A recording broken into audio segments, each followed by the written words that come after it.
Hey guys, before we start today's video, I just want to take a second and show you a couple different input shafts that I use in my 47-48 builds.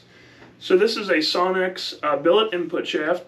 It is a 300M material made with a one-piece input. It is a 23 spline, and this is a stock replacement shaft, good to 1,000 horsepower in most applications.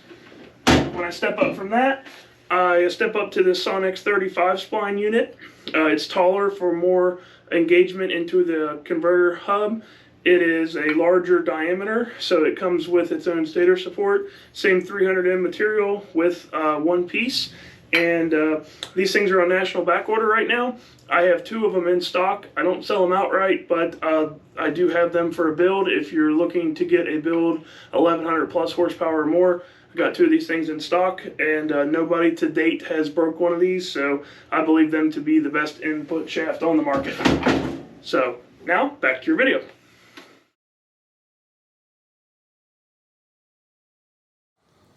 What's up guys, Logan here with Logan Built, back in the garage here at the house tonight to pick up where we left off on our part 2 of tires. So we'll pick back up with air pressure where we left off on the last one, but air pressure goes directly in line with sidewall wrinkle. And so what I mean by that is how much wrinkle that the sidewall of the tire is experiencing. That is important to making what I call the tire happy. When I say the tire is happy, it means that the tread portion of the tire is nice and flat on the surface. So if you look at your mark after a pass or after a burnout or whatever, and it makes a nice flat dark mark, that's usually a good sign that you have a pretty happy tire. And too much wrinkle or not enough wrinkle will dictate what that mark looks like and whatnot. And some of the ways that you'll be able to help adjust with that is air pressure. Air pressure is just your tuning tool. Every other component of the chassis setup has to be correct in order for your air pressure to be tunable. But assuming that you have everything else pretty much dialed out, you'll actually use air pressure, run it up and down to change what you want the sidewall to do, to see what tread it lays down at the track. So let's say a radial tire, this is a flex tire here, but let's say a radial. You actually don't want much wrinkle with a radial. And that's because if you're wrinkling a radial, you're hitting it extremely hard. The sidewall is a really stiff construction in it. So in order for you to really wrinkle a radial, you are probably getting after it too hard. When you wrinkle a tire too much, what happens is the center of the tire here actually folds up. And when that happens, you'll see, like if you look at your marks, if that is what you're experiencing, and you'll have two dark lines, essentially like this, tracking down the surface, and that's because you're either hitting the tire too hard and or you don't have enough air pressure in it, and you're actually folding the tire in the center, and you lose traction that way because you're not using the entire flat bottom of this tire. Same goes for if you have a really dark mark that's just in the center, and let's say it's this wide, you have too much air pressure, you're not allowing the tire to wrinkle enough, and so you're just using a single portion of this tire for traction, and you're losing a bunch of traction. So there's no exact measurement, there's no way for you to measurably say, I'm shooting for X amount of sidewall wrinkle. It's just a matter of what is going to keep this tread section here flat on the surface. On a radial tire, you can have this surface stay flat and still be wrinkled too much. Really on a radial, if you have more than 2 or 3 wrinkles in it, you know, when you leave the starting line, that's anything more than that is you're probably either not have enough air pressure in it or you're hitting the tire extremely hard. But usually if you're hitting the tire too hard on a radial, you'll know because it'll fold the center up. And like I said before, radials don't take any sort of slip. If they spin, they just zing the tire off of it. Now, the width of the rim that you run also plays a lot to do with all of this too. The narrower your rim, the more bubbly the sidewall is going to be. And the more bubbly your sidewall is, the easier it's going to be to wad the tire too much. So if you run a wide wheel, this will push the sidewall of these out further, and it'll actually strengthen the sidewall more.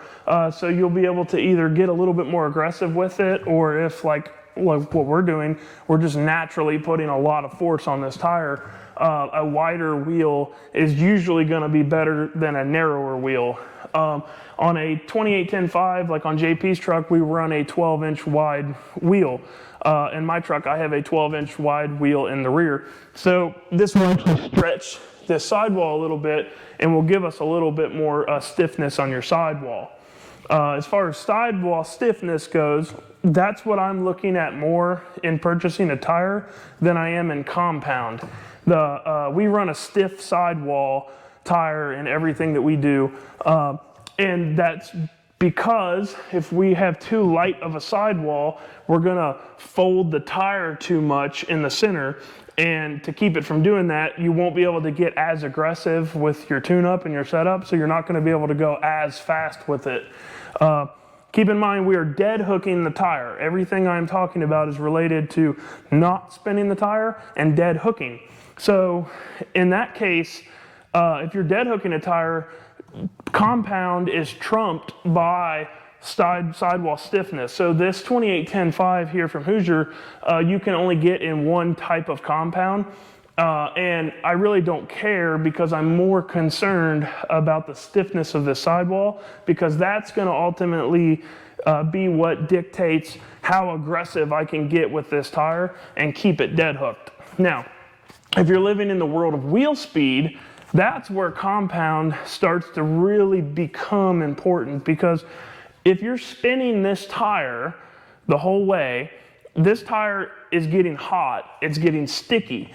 The compound is going to dictate how sticky it gets, how quick with the heat. So if the wheel speed is what you're wanting, then compound is important, because it's essentially creating its own traction as it's going down the surface.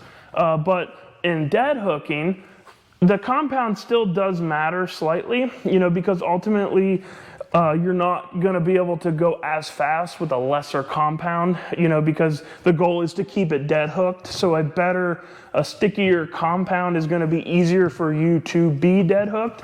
But if you're on, the better the surface that you're on, the less the compound matters, and especially with dead hooking. So that's why for me, I wouldn't even really be that concerned about compound. I would be more concerned about the stiffness of this tire. Now, the height of the tire plays into the stiffness of the sidewall as well. A 29-5-10-5 is not going to have as stiff as a sidewall as a 28-10-5. I don't care if they're built exactly the same. There's more sidewall here on a 29-5, so it's going to naturally be able to wrinkle more. Now, this can help or hurt you. If you need a little bit more sidewall wrinkle, say your starting line ratio isn't that great, and so your tire is seeing more force, the more sidewall you have, the more buffer room you have on the tune-up, the setup not being 100% perfect. What you give up with that, though, is that it's easy for you to lose the tire. It's easy for you to get out of control, because you have too much sidewall. It wants to fold that tire in the center. So the more horsepower that you have, and the better starting line ratio that you have, and the better chassis setup that you have, the more you can run and have better success running a 28-inch tire over a 29. And that's why I don't like a big tire like a 31 or a 32, because you're starting to get, you have this big buffer zone where your suspension setup can be kind of but the problem is you are really relying on that sidewall staying consistent and doing its job. If the sidewall has too much wrinkle to it, the more sidewall you have, the easier it is to fold the tire in the center, and the easier it is to lose traction. So that's really why I like to run anything between a 28 and a 29.5, 10.5 on the four-wheel drive stuff. And also, the rim diameter plays a huge factor in this as well. All of your 29.5 stuff, for the most part, is a 15-inch wheel. You can get some 28-inch stuff, like the Hoosier DR2, in a 17 and an 18-inch rim. And so what that's going to do is this diameter here is going to be bigger. It's going to be a lot more circumference on the wheel, but your tire height stays the same. So now you lose sidewall, which in some scenarios can be good because it takes a lot more force to wrinkle this sidewall. And so it's going to be easier for you to not necessarily fold the center of the tire up as much. But what you give up is it's a balancing act, because there's not going to be as much available traction there because you don't have that buffer zone that the sidewall gives you. So really, I think the secret in the tire is playing the balancing act with the sidewall and the flat part of the tread. If you can keep this nice and flat and keep your sidewall from being crushed too much, in a dead hooking application, that's going to be how you go the fastest. So that 18-inch wheel, you're going to lose a lot of buffer zone because you just don't have much wrinkle in your sidewall. So you're going to be limited ultimately on how fast you can go, which is why I believe that if you're serious about racing, you just need to do whatever it takes to put a 15-inch wheel on these things. So another topic that is wildly, I won't say argued, but discussed is burnout versus no burnout. I see both sides of the argument on that. I personally like to do a burnout on a tire, especially the smaller the tire it is, the more that you need that consistency. We always did burnouts with JP's truck because not necessarily to heat the tire up, although it does, and when you do heat the tire up, it makes it stickier because in order for the compound to work, the tire has to be heated up. So that is definitely important on giving you available traction on the starting line. But for us, it was more of a consistency factor. We didn't ever want to make a run and maybe something happened and we had a little bit of wheel speed, or we had to abort the run, or whatever the case may be. And we never wanted to say, oh, well, it was because, we didn't do a burnout. One tire was hotter than the other or colder than the other. Doing a burnout gives you a nice, consistent start every single time. You don't need to do a big, smoky, Stevie Fast, John Force burnout.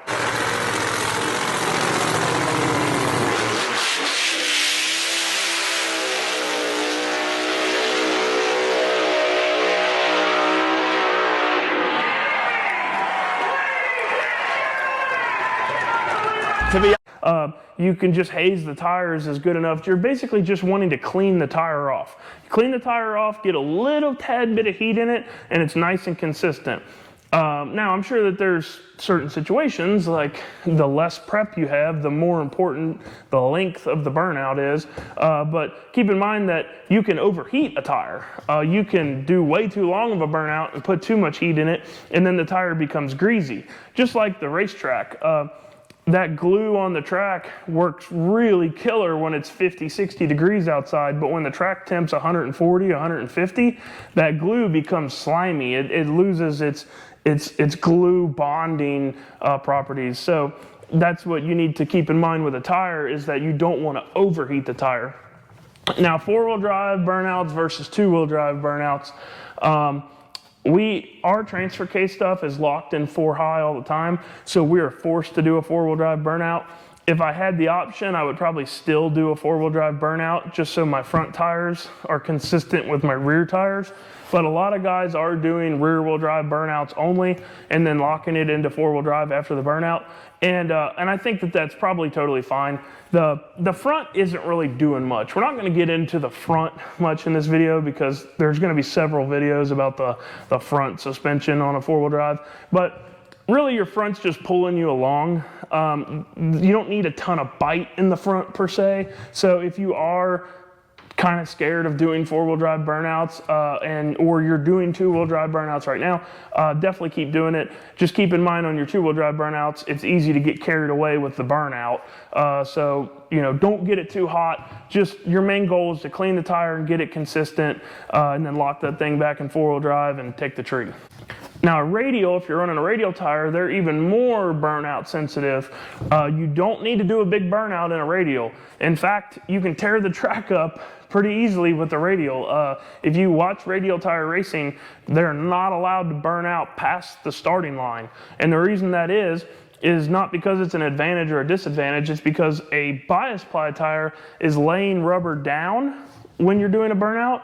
A slick tire or a radial tire is peeling rubber up. So if the starting line's really good, don't burn through it. All you're gonna do is tear up the surface and screw up your run and screw up the run of the people behind you.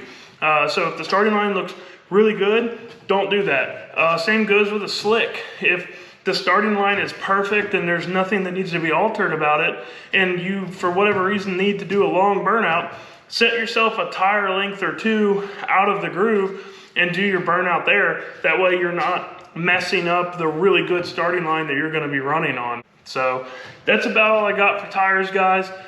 Keep in mind that I am not an expert. I am not a four-wheel drive expert. I don't claim to be. I think anybody that claims to be a four-wheel drive expert is lying to themselves.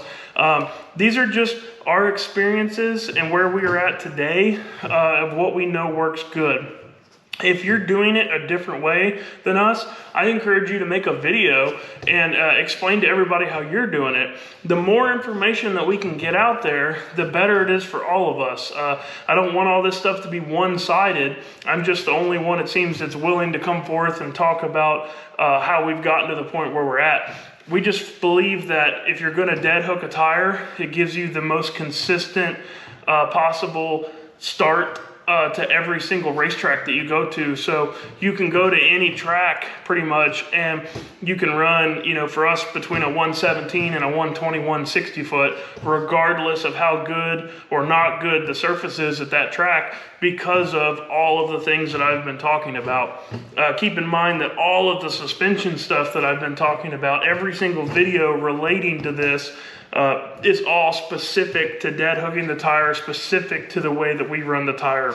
So if you're doing it different, I encourage you to make some videos so that way we can all learn. The more we all learn together, the faster we all can go, the more interest it brings into diesel racing, the more interest it brings to four-wheel drive racing, and it's really just a win for everybody. So like always, guys, I appreciate you watching these videos, and I'll catch you on the next one.